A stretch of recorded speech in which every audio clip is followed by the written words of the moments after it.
আমি আহি পালোহি চামনিলৈ। ৰাতিপুৱাই আহি পালোঁ, বহুত বেছি সোনকালে আহি পালোঁ বাবে আমি ৰাস্তাৰ দাঁতিতে কিছুমান খানা চানা খালোঁ, কাৰণ হোটেল খোলাই নাই। সুন্দৰ পৰিৱেশ, চাৰিওফালে ফুল, পাহাৰীয়া নদী, বতাহ আৰু সেউজীয়া।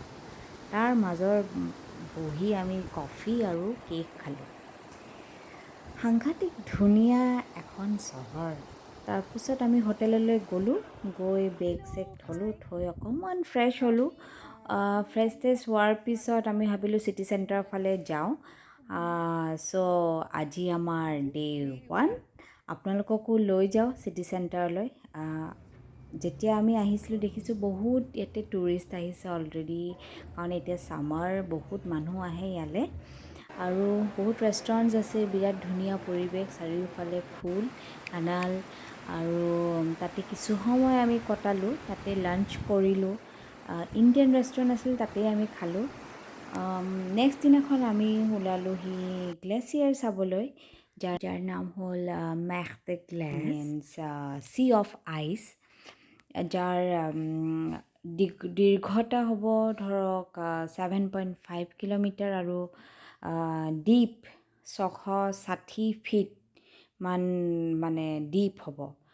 যাক যাব লাগিলে মানে এই গ্লেচিয়াৰটোত যোৱাৰ ৰাস্তা হ'ল কেবল কাৰ আৰু ট্ৰেইনেৰে যোৱাৰ পিছত কেবল কাৰৰ সহায়ত তলত নামি যাব লাগে।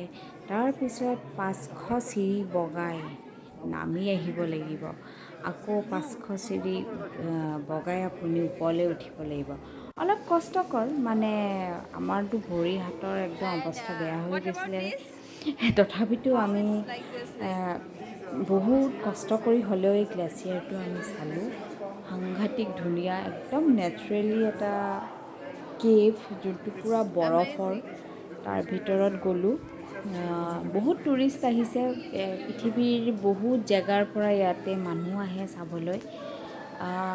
এইটো একচুৱেলি গ্লেচিয়াৰটো আগতে অলপ ওপৰত আছিলে, যিমানে বছৰ গৈছে এইটো তলৰ ফালে নামি গৈ আছে। আমি বেছি তলত নামি যোৱাৰ আগতে চাই ল'লোঁ। আৰু পানীখিনি যে মানে একেবাৰে এনেকুৱা চেঁচা, মানে হাত ছিঙি যোৱাৰ নিচিনা মোৰ অৱস্থা হৈছিলে।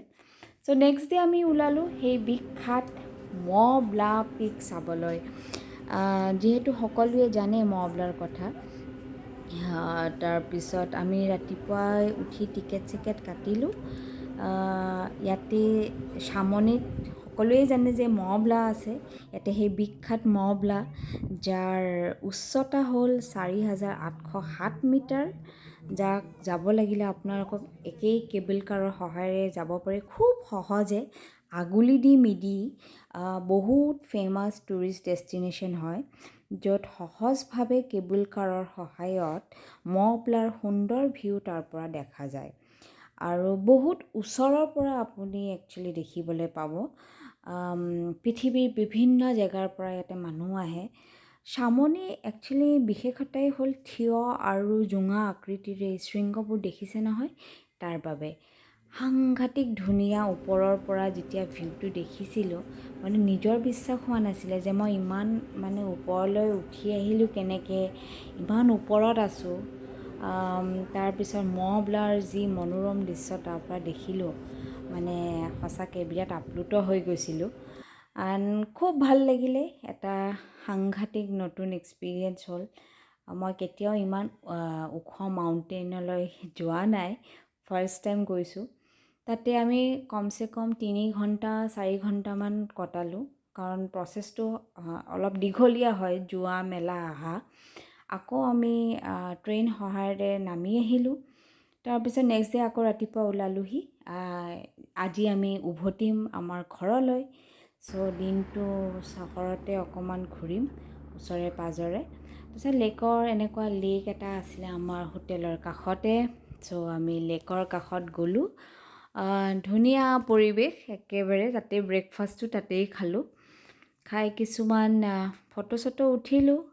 উঠি আকৌ চিটি চেণ্টাৰৰ ফালে অলপ ওলাই আহিলোঁ। কিছুমান সৰু সুৰা বস্তু চস্তু কিনিলোঁ তাতে। যিহেতু আমি আজি উভতিম, সেইকাৰণে বেছি একো চাব নোৱাৰিম। সেই ওচৰতে চিটি চেণ্টাৰৰ যোনখিনি জেগা, তাৰ ওচৰতে কিছুমান সৰু সৰু আৰু চামনিৰ ভিতৰত গাঁও আছে।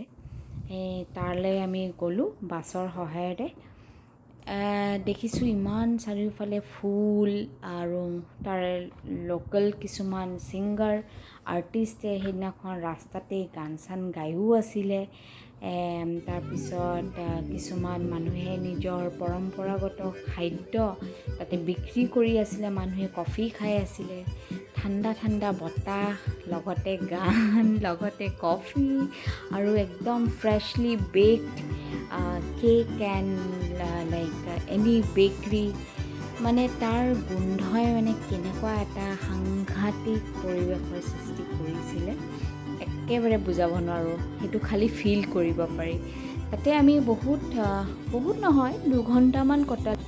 এনেই তাতে বহিলোঁ, গ'লোঁ, গৈ চৈ ফুৰিলোঁ। আৰু যিহেতু আজি উভতিম, সোনকালে ঘৰ যাব লাগিব, বাছত উঠিব লাগিব। চ' আশা কৰোঁ আপোনালোকৰ এই ভিডিঅ'টো ভাল লাগিছে। যদি ভাল লাগে লাইক কৰিব, শ্বেয়াৰ কৰিব, কমেণ্ট কৰিব। আকৌ লগ পোৱাৰ প্ৰতিশ্ৰুতিৰে ধন্যবাদ।